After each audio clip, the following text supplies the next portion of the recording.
Hey all, if you enjoyed this, then be sure to head on over to our Patreon to help support the team.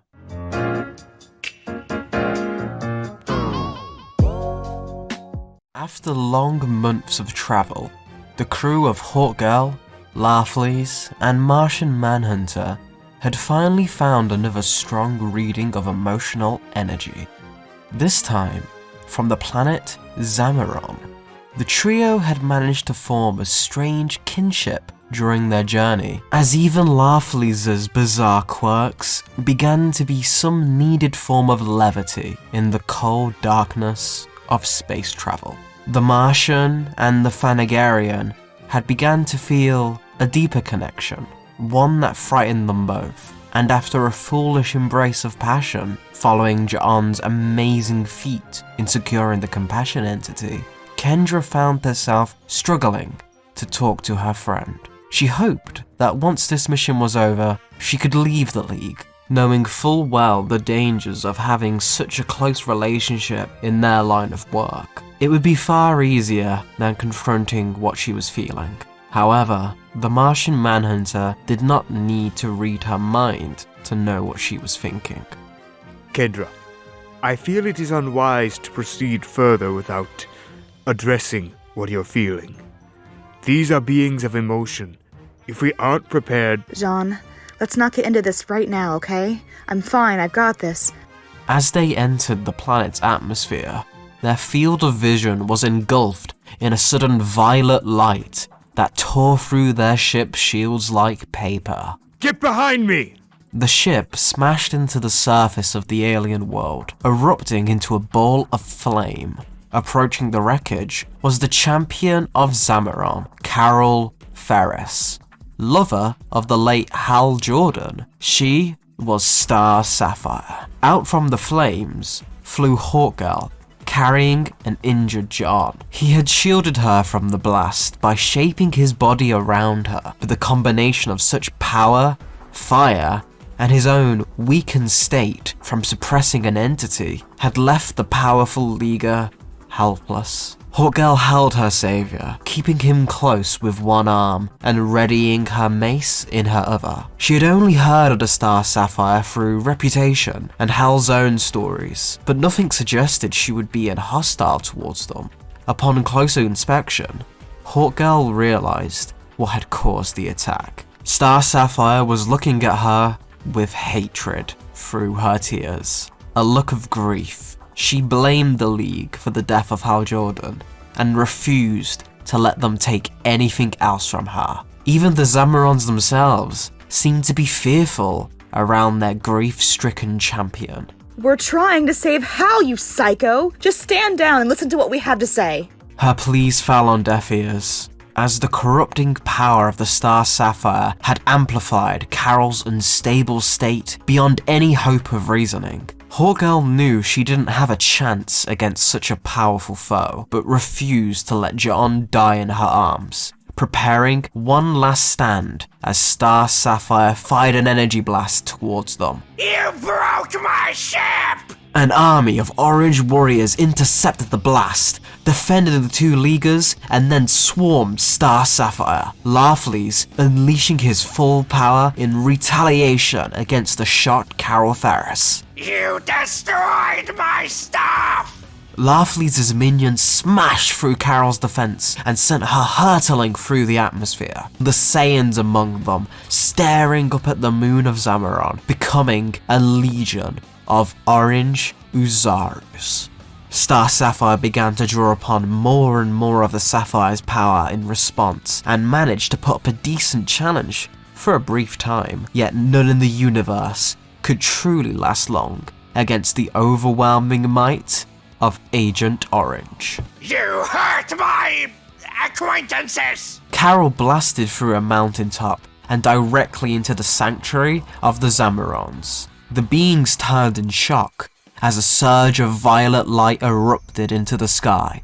Carol who had barely been able to contain it, now completely gave into the predator entity itself and was overwhelmed with power. With a blast from her hand, she wiped out a squadron of Larfleeze's forces, leading the Orange Lantern to be pushed onto the back foot, using his own entity to fire back with as much force as he could muster. Hawkgirl was in awe as orange and violet light clashed in the sky, shaking the planet itself and threatening to tear it in two. She didn't know what to do. She didn't trust that she could even do anything. And without a ship to get home, what would be the point in even trying? Doubt filled her mind, but she caught it and crushed it beneath her mental heel. Hawkgirl would not let everything they had done till now go down in vain. She flew towards the beam struggle, her mace in hand, and with one last look towards John, dove into the clashing powers head first. Her nth metal wings began to glow, harnessing the power around her, diverting as much as it could. Her mace struck against the Star Sapphire's blast, carving her way into the beam. Her body was breaking apart, and the shocked Larfleeze only just noticed what was happening. Fool! I don't need help! You'll die, and I'll lose a limited edition companion! No! I can tip the balance to your favor. Just keep firing. Then when she's gone, take the entity yourself. Larfleeze was taken aback at this selflessness, but decided that getting another entity would be desirable, so continued to fire, his beam managing to overtake the Star Sapphire with every swing Hawkgirl struck from within the struggle. Kendra felt herself beginning to fade, her wings slowly being crushed between the two powers, but maybe she'd done just enough to make things right. Kendra! Kendra! Jean? The Manhunter summoned what little strength he had left to mentally connect with Hawkgirl. You don't need to sacrifice yourself. I have to. Of course I have to. This is a single action that can bring back everyone we lost.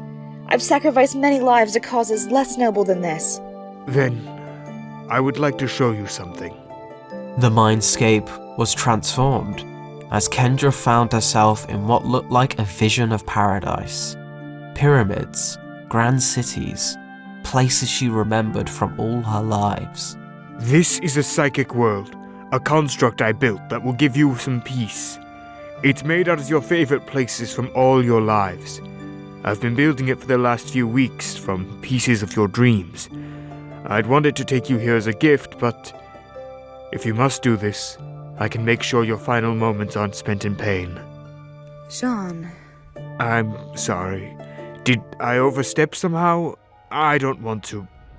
Hawkgirl pulled the Martian into a kiss, taking the moment as the two held each other in a timeless mindscape. In reality, this development had caused a chance, as the entity powering Star Sapphire abandoned its host, finding a pure, powerful source of love right in front of it, one that had not been soured in mourning. The being entered Hawkgirl's body, and she began to glow in a vibrant display of light, her wings glowing violet and ending the conflict in a deciding burst of energy. The empowered Hawkgirl caught the now unconscious Carol, bringing her to the Zamarons, who seemed to have finally found a true champion. Galaxies away, Rayner and Batman stood watch over an injured Kakarot. All of them were exhausted, but the Saiyan had been brought the lowest by the being that had been hunting them. A few days after saving Batman from Parallax, Kakarot was struck from the shadows by a gigantic figure, who then disappeared before a fight could even begin. These strikes consisted of midnight ambushes, ensuring no access to food and water, all designed to weaken and scare the heroes, or in this case, the prey of Rogel Zar. Can you move? Yeah, no problem. Whoa, hold on. You can't be serious. He can barely stand. Let him rest. I'm gonna find us a way off this planet. We can do more than just survive. If Kakarot says he can move. Kakarot struggled to his feet. The injuries from the latest confrontation with their pursuer were only a few hours fresh, and they had got him harder than he realized. But with an effort that would have killed most warriors, the Saiyan got to his feet with a gentle smile. Then we need to focus on keeping up. Batman too was exhausted. While Kakarot had been defending on the physical front, Bruce was fighting a mental war against Parallax, forcing the entity down, trying not to be overwhelmed again. The trio traveled deeper into the undergrowth, Batman guiding them through the maze-like forest, keeping them safe from any spots he saw as potential pitfalls. Bruce had faced many opponents who tried to break him, to hunt him, but he had never seen an alien being with enough power to stand toe-to-toe with Kakarot utilize such in-depth strategy. And all they knew was his name, proudly declared during his first attack when he vowed that Kakarot would be the last of the Saiyan bloodline. Kakarot, in his wrath form, was more powerful than Zar. Even Vegeta back on Earth boasted more raw strength, but his level of combat skill and arsenal of tools seemingly designed to combat, counter, and kill Saiyans left Kakarot at his mercy. Batman was growing frustrated with himself. His own insecurities were what had let them get stuck in this situation, and he wasn't even good enough to think of a way out of it. Hey, don't let it worry you, okay? I still need to apologize for everything I said. That wasn't you. We've been over this. And anyway, I think I needed to hear some of that. You're even more positive than Dick was. Maybe that's why Joker hates you both. We're gonna bring him back, Bruce. I promise. I'll beat this guy. Batman finally shared a smile with his friend, helping the Saiyan walk arm in arm. Kyle turned at the two heroes, glad to see that even the stone wall of Batman did have a heart. Look out! Kyle tried to warn his friends in shock as Rogol Zar stood towering behind the seemingly unaware Leaguers. Batman and Kakarot were already well aware, the two martial arts masters turning in a split second. Batman to leap away, firing out what looked like corrosive acid pellets towards Zar's eyes, while Kakarot launched a spinning kick towards his face, which the hunter grabbed, swinging Kakarot in front of his face to block the acid. Batman, however, was not so simple, and the pellets began to shine with a small light, revealing themselves to be in fact remote controlled, zipping around Kakarot's body and into the scar tissue of Zar's face. Ha! You shouldn't underestimate my friend's toys. Kakarot powered up into his wrath state to break Rogol's hold and began to execute a combination attack against the warrior. Meanwhile, on Earth, the battle was being watched by the prisoner Vegeta and his watchful guard, Wonder Woman. She had grown worried given the long period of time the League had been out in space, and so was using the magic mirror to monitor the events for herself. The sight of her friends in such peril frustrated her, wishing she could be there to help, while Vegeta was filled with rage at the sight of Rogol Zar. The killer of his race was in front of his own eyes, and yet he could not face him. Kakarot truly is an embarrassment. This time Zar won't let him run. Let him? I seem to remember Kakarot's form besting you in combat. You've never hunted for sport. Zar's been waiting till the chance of failure has been brought to zero. He can tell the clown's used up everything he had. He'll be going in for the kill soon.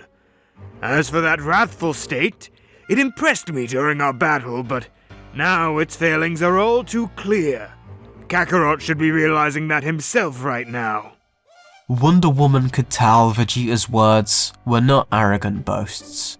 The Saiyan was speaking the truth. Please, find a way to win. Rogol Zar had the Saiyan under his boot heel, the short exchange ending like all the others before it. Kakarot was feeling it now.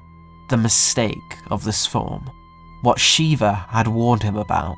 It granted him incredible power, but the rage was too animalistic to ever properly merge with his fighting style. Every time he used it, Rogol Zar was able to find openings in his guard. Sloppy, wild punches missed their target, and he fell for traps and gadgets far more easily than he would have in his base form. Yet, without the Wrath's power, Kakarot was too weak to fight Rogol Zar at all. The being's strength required the Wrath form, yet his skills meant he could not be beaten by a mindless, wild fighter. Batman jumped onto Zar's back, planting mines designed to injure metahumans before leaping away and detonating them. Zar, however, was unfazed and prepared his spear to finish off Kakarot. You have lasted longer than any Saiyan before you, and you have fought to protect. For this, I will spare your comrades. With this act, my people will finally be avenged. Before he could end it, Zar felt the tiniest sensation of a fist against his chest. A small, insignificant human was trying to attack him. Rayner, refusing to give up when everyone else had. Zar pushed him aside, but once again, the human got up and charged him, unable to do anything to the being, but giving everything he had. He tried to grab Zar's spear, his hands bleeding, attempting to snap the raw edge. Zar smacked him aside once again, breaking the young man's arm this time. But again, Kyle stood up. Batman and Kakarot told Kyle to run, to get away while he could, but Kyle stood firm over Kakarot, staring directly at the hunter.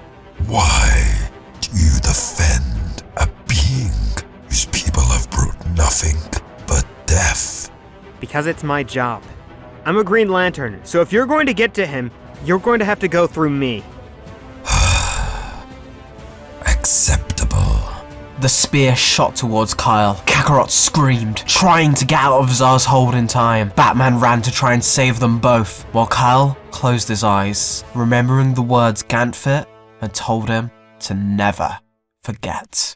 In brightest day, in blackest night, no evil shall escape my sight. Let those who worship evil's might beware my power. Green Lantern's light. If he was going to die, he would die fighting, no matter the odds. He threw a punch, and it connected. But this time, Rogol Zar was sent flying as Kyle hit the center of his chest, the punch echoing throughout the forest. Kyle opened his eyes, glowing with the power of iron. How? I don't understand. Batman approached the confused Lantern, explaining that the entity had entered his body as he threw the punch. The presence of Parallax and Kyle's own strong will must have attracted the entity to the planet while they were being hunted. You just made a miracle happen, Kyle. That was incredible! You got the first solid hit on him I've seen! Way to go! Kakarot excitedly smacked the nervous Kyle on the back, his own injuries being ignored, as with the help of Kyle, they could tip the balance against Zar. Then, to add to the growing confusion, a trio appeared in a flash of violet light. Larfleeze, Martian Manhunter, and Hawkgirl had used the power of the love entity to teleport to the other group. Hawkgirl collapsing to her knees from using all of her power to do so. Kakarot and Kyle turned in shock, having been reunited with their friends rather suddenly. Huh? Oh, hey guys! How did you do that? The power of the love entity lets you teleport to a person you love. But then, who? My Saiyan! You're damaged! Who did this to you? Are you okay? Do you need something to eat?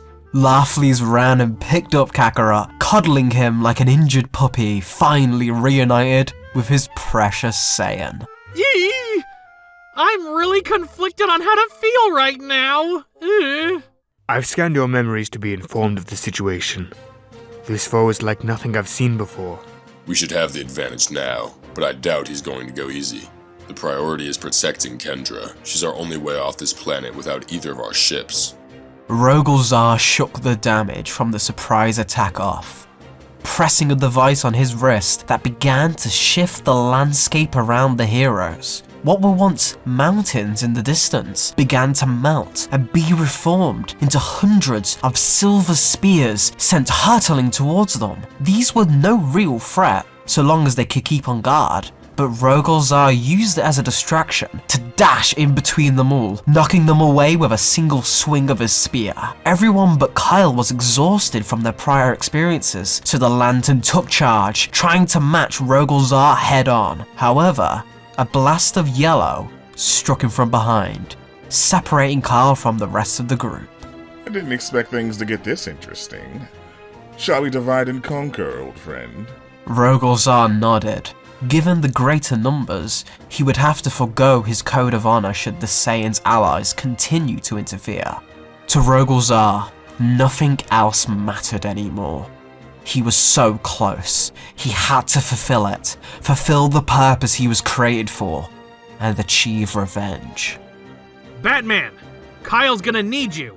Batman was taken aback by Kakarot taking charge, but immediately understood what the Saiyan meant, leaving the group battling Rogol Zar to go follow where Kyle was now dueling Sinestro. With the cosmic force of Ion, Kyle was now far superior to Sinestro in raw power, yet the bout was still fairly even, as Sinestro's greater experience using a power ring allowed him to run circles around Kyle's attempts, the young lantern having the added handicap of Ion's power feeling overwhelming to control and aim effectively. Look at you, failing all over again, are we? Jordan would have never struggled to wield Ion's power. Even now, defeating you will be too easy, alley rat. To make things more interesting, I won't even move from this spot. Shut up! The lantern was faltering, with Sinestro's mind games throwing him off more and more, until he began to overtake Kyle. Kyle, stop trying to rationalize it. What? You're thinking about defeat, about failing, about losing control. Stop. Take a breath. Empty your mind and just create. Sinestro blasted Batman away, the Caped Crusader jumping just in time to avoid taking lethal damage. Kyle, however, had been given just the time he needed. With one hand emerged the giant green bat, and the other a green dragon of pure power. He wasn't thinking of creating anything specifically. He just let his imagination guide him, fueled by Ion's cosmic might. Now, make him afraid. The constructs tripled in size as Kyle smiled. Their charging jaws engulfed Sinestro's attempts to fight back, hitting the fallen lantern as he was overwhelmed and blasted away from the planet. This boy, he's not just using will.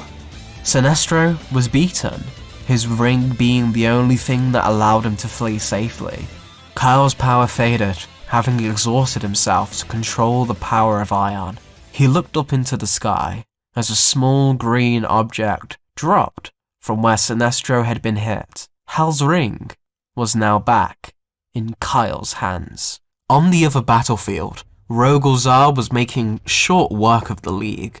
They were simply too exhausted to put up a real fight, with even Larfleeze being systematically taken down by a ferocious assault from the Hunter. Martian Manhunter tried to attack his mind, but Rogol Zar invited him in, letting the psychic fall into a trap specifically made within his mind from specialized training. John was now stuck inside a box within a box within a box, infinitely, all on fire, until Zar smashed his face into the floor in reality. Hawkgirl smacked her mace against the monster's jaw, dealing some damage, but before she could follow up, Rogol Zar launched a specialized magnetic-like device from his belt that caused her wings to be smashed into each other, followed by devastating electric shocks. The Hunter turned to Kakarot, his only real priority in this battle, but the Saiyan disappeared in a red and gold streak, leading Zar to be confused as a trident struck him in his missing eye. Fall, monster!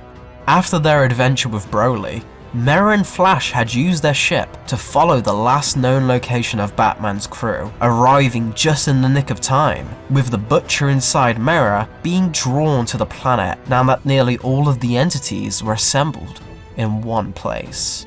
You don't look so good, buddy. We'll take it from here, okay? No! Don't underestimate him!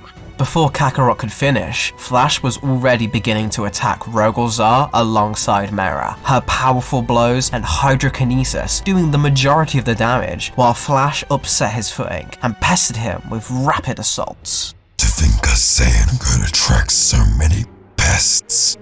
Protocol, speedsters. On cue, the floor beneath Flash opened up, revealing it to be the same silver liquid metal as the mountains from before. The falling Flash caught in the tendrils and unable to move. Flash. The distracted Mera was quickly struck with a small device placed onto her face that began to prevent her brain from sending signals to the rest of her body. Rogol-Zar struck her in the back of the head and left her helpless on the ground, taking a moment to activate another protocol on his wrist that sent a legion of spikes beneath the ground that skewered Mera's ship. Now, there was no way for anyone to escape. Come on! I've got to try something!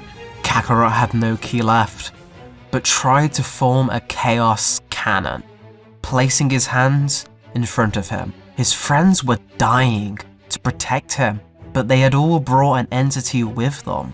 They had done the impossible. Each and every one of them. He knew they could do it, and he knew they could win this. Rogol-Zar began to walk towards the Saiyan, knowing that he was no threat now. But to his surprise, a small blue light began to flicker in Kakarot's hands. It slowly grew in size, growing larger and more intense. The Saiyan was amazed, as this power didn't seem to be his own. It continued to grow, the weight of the power being too much to hold in front of him.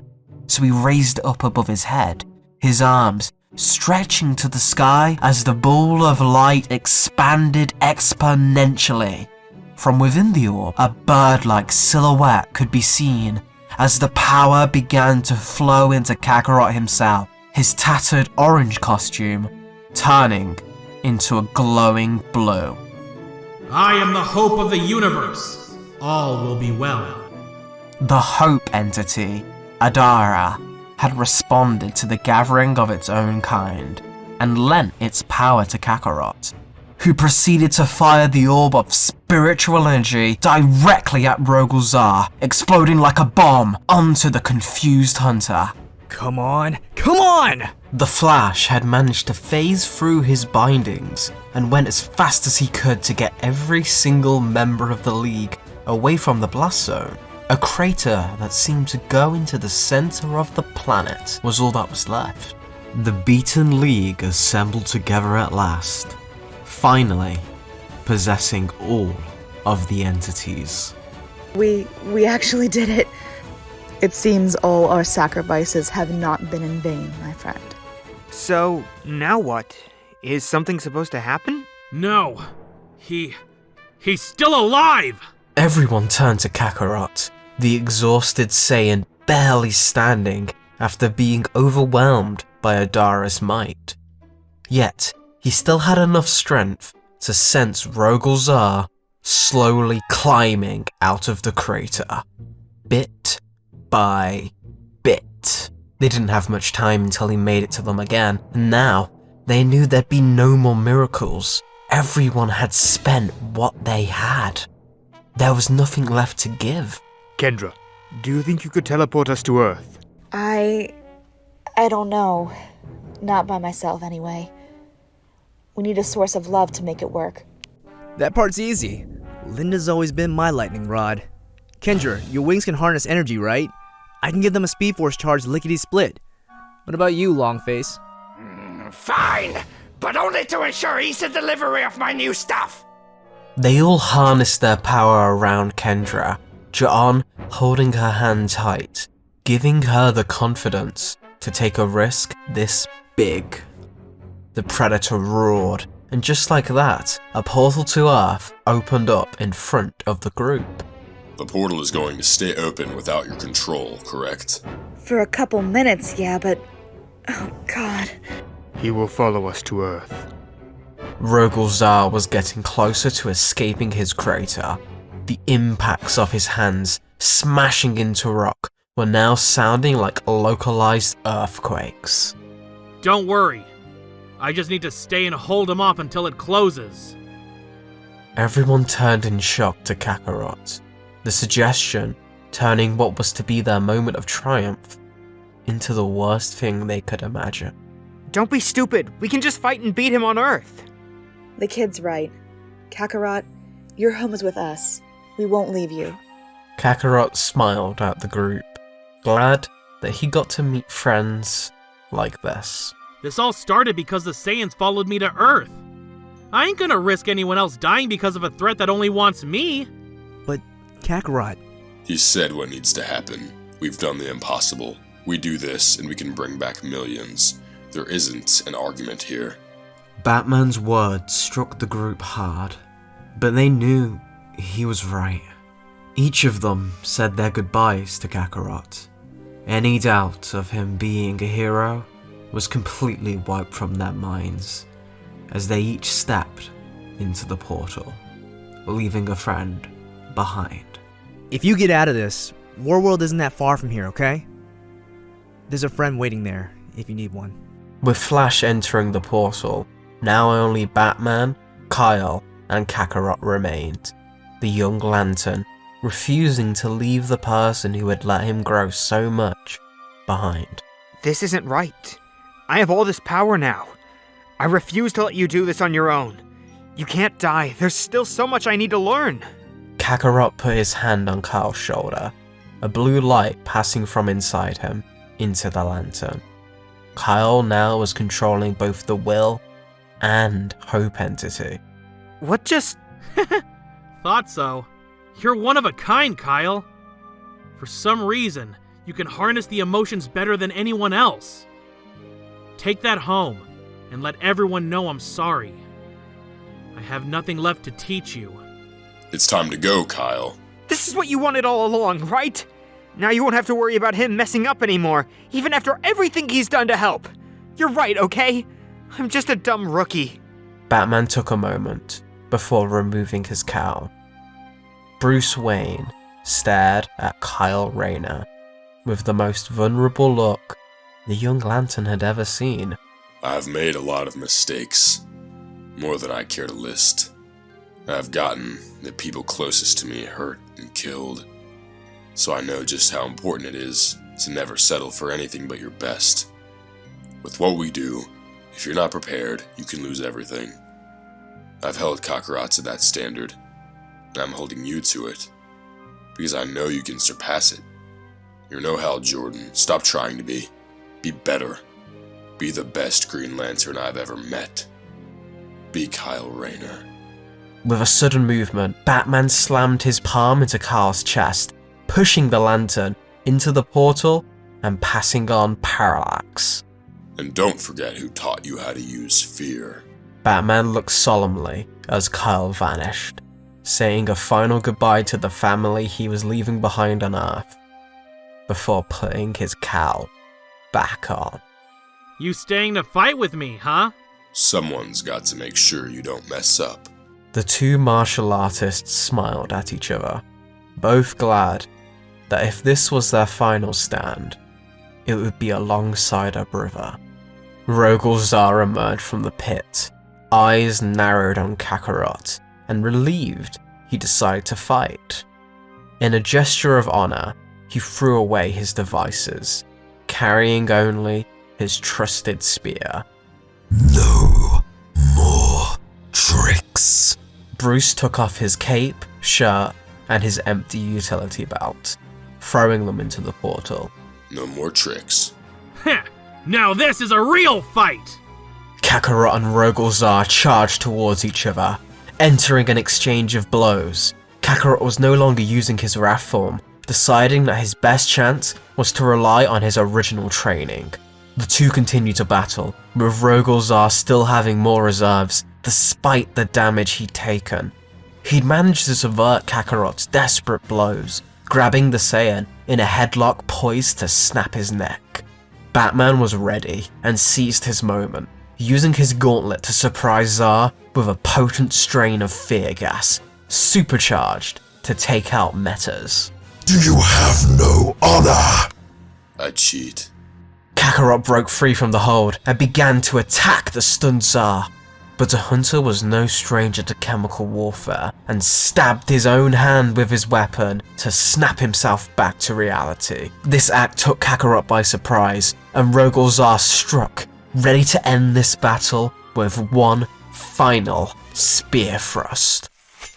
The weapon did draw blood, and Kakarot looked up in horror as Batman had taken the hit for him, impaling the Dark Knight in the heart. Bruce took one last look to the stunned Kakarot, as if this had been his real plan all along, before the life faded from the world's greatest detective. Rogolzar spat to the side, ashamed that his noble weapon had been used on such an honorless earthling, allowing the body of Batman to fall to the ground. The image of Batman falling hurt Diana no less, even though it was through a magic mirror. She had held off meeting the other Justice Leaguers till the end of this battle, but now she couldn't bear to watch as one of her closest friends had just died, and the other was surely soon to follow. Refusing to witness another execution, she left to meet her friends that still remained. Vegeta, however, stared intently. Watching Zar toy with Kakarot and Batman was giving him flashbacks to Tarbell, and despite their rivalry, Vegeta was sickened at the thought of Zar taking another Saiyan life. He looked on in silence as the killer of the Saiyan race stepped forward. Kakarot was trembling uncontrollably, completely and utterly stunned. He couldn't feel anything throughout his whole body, either pain or numbness. The world shattered before his eyes as the lifeless body of something precious was thrown to the ground like trash. He was alone. Then there was a spark, a twitch, a small kindle of rage in the darkest, loneliest corner of himself. Kakarot's eyes became glossy. His head snapped back and then down again, as if he was fighting to hold something back. You ruthless, heartless bastard! The aura around him was thick and destructive, his mind still swirling in the rage of an uncontrolled storm. He had been holding on to an idea of mercy his entire life. So, he let go.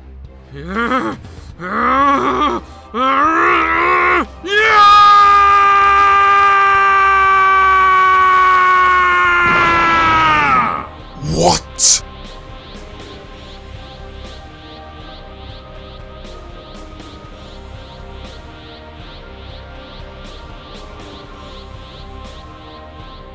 He appeared directly next to Rogolzar's face.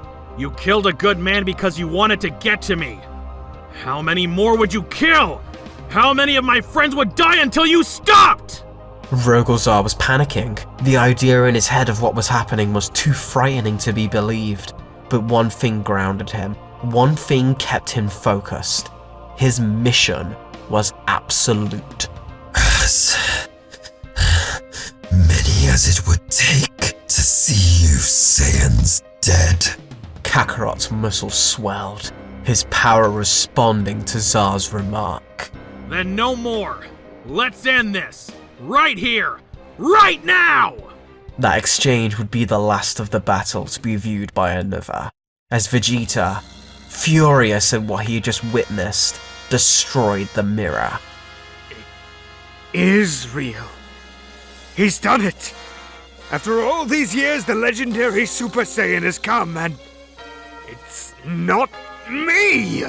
Now truly alone, the Golden Warrior cracked his fist against the side of Rogolzar's face, launching the behemoth like a ragdoll, before appearing in front of the flying titan in an instant, kicking him directly into the sky, then slamming him back down with methodical ferocity.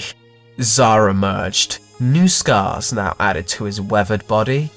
There was no doubt about it. This was the legend come true. The Super Saiyan finally stands before me. My entire life has led to this. Rogolzar ripped off his shirt, revealing markings from a race of people thought long dead. On the blood of the Tuffles and the Daxamites, I swear I will kill you, Saiyan! A primal part of himself told Kakarot that Rogolzar's words were true, that he was now a Super Saiyan. What that meant didn't matter. All he wanted was for this enemy to suffer. Charging instantly, faster than Rogol could react to, Kakarot reached his opponent with a right punch, but it was a fake. As Rogol tried to block, Kakarot flipped to one side with terrific speed. The hunter's swings passed through empty air. Kakarot's comparably smaller size made him an impossible target now that he was so fast. Dodging these punches was child's play. They continued to battle for what seemed like forever to Rogolzar, the damage piling up as it became increasingly clear how outmatched he was. He was desperate to try anything. Noticing how his opponent was hovering a few inches off the ground, Rogol suddenly adapted his form, using his long arms to build up momentum as he spun in for a series of attacks which was surprisingly well executed for his bulk. The second came in, a devastating uppercut, yet still, Kakarot stood. Then, with the third strike from Zar's massive arm heading straight for him, Kakarot let it smack him across the face. Heh, sorry. Even I'm surprised at how strong I am now. You said you were going to kill me? You dare mock me! After everything your people did, I was created to avenge the Tuffles. Yet you act innocent of your people's crimes. That's why they were destroyed! All things need balance. My masters taught me that. It's why I'm here now, to destroy you! Kakarot cupped his hands together, preparing to charge a Chaos Cannon. Rogolzar was no fool. He knew that this was the end. If it is to come down to being killed by you, I would rather choose death by my own hand. Whichever you like. Rogolzar took his spear, and with a secret, final, solemn vow, impaled his own heart. The slayer of the Saiyan race was no more. Kakarot was surprised to see him go through with the act, looking at the fallen hunter with a hint of regret. With the target of his rage no more, his senses returned to him, and he felt it was a shame to see someone so powerful, so strategically wise, so skilled, die in such a senseless way. One thing took his notice, as Rogolzar's discarded wrist device began to glow wildly, the screen flashing a fail-safe warning. Unsure what this could mean, Kakarot was completely shocked when the planet itself started to break apart, giant pillars of flame emerging from below. Zar had made this a no-win scenario. The moment his heart stopped beating, he had made it so the planet itself was rigged to explode. The trap truly was perfect. Kakarot screamed in frustration, as despite achieving the power of legend, he was still trapped on this doomed planet. I have to try it, but I don't even know if I could. Damn it, there's no time! The Super Saiyan's aura flared in one desperate chance as the planet exploded in a brilliant flash of light. On Earth, a similar flash of light heralded the return of the heroes. During Kakarot's battle, they had travelled from Central City to where Coast City once stood. Now what must we do to summon the life entity? I don't know. Honestly, I'm surprised it didn't just show up the moment they were all brought together. Wonder Woman arrived on the scene, and after a heartfelt reunion, they explained the situation to her. So you currently hold 3 entities within you, correct? Yeah, it actually doesn't feel that different from just the one. The other Justice Leaguers looked at him in shock at this revelation, as each of them had barely managed to hold their own. Then perhaps that is the key. These beings have not truly been brought together. To create life, they must need to be channeled through a single soul, you. One by one, the Leaguers passed their entities into Kyle, except for Larfleeze, who required some convincing and a promise that it would eventually be returned. Kyle tried to harness the powers within him now, expecting something to happen, anything, but nothing did. Before all this, Kyle might have asked for more advice, for more help, but he remembered Kakarot's last words to him, that there was nothing left for him to learn. Both he and Bruce had put their trust in him, so he had to do this. If the life entity would not be summoned, he would do it himself. Kyle followed both teachings of his 2 masters, emptied his mind, and just created, closing his fist, pouring all his energy into a single point. He opened it and created a white ring. He took off Hal's ring, for it had always been Hal's ring, and put on his own, becoming the first ever White Lantern. Live. In a sudden burst of blinding white energy, everyone that had died in the attack of the Saiyans was brought back in an instant. Civilians, heroes, and even the 2 Saiyans, Raditz and Nappa. Hal, being the closest to where the heroes were standing, was the first to have the events of the past few months detailed to him. So, I guess you're the one to thank for all of this. Let's do this right. Hal extended his hand to Kyle, who responded not as a rookie, but as an equal, slipping the ring back to its original owner as they shook. Hal Jordan. Kyle Rayner. Thanks. Thanks for loaning that to me. As the Resurrected began to embrace and celebrate, reporters quickly gathered on the scene, with Wonder Woman addressing them. I know you're all confused. How could this have happened? The Justice League recently embarked on an odyssey, and did the impossible. But this was not without great cost. The heroes Batman and Kakarot Kent sacrificed their lives to make this happen, and we owe them more than we can possibly repay. The only way to make this right is to take this chance to follow in their example, to live as they did, to have the will to better themselves, to strike out with righteous fury and not hated injustices in the world around them, to know that any challenge, no matter how frightful, can be overcome with love and compassion. Even our most selfish desires can be directed with the hope of bettering ourselves. Their example, a life worth living.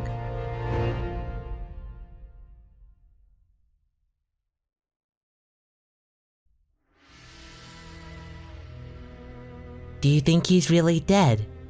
Well, if he is, Metropolis is going to need a new hero. Wouldn't you agree? Yes, Father.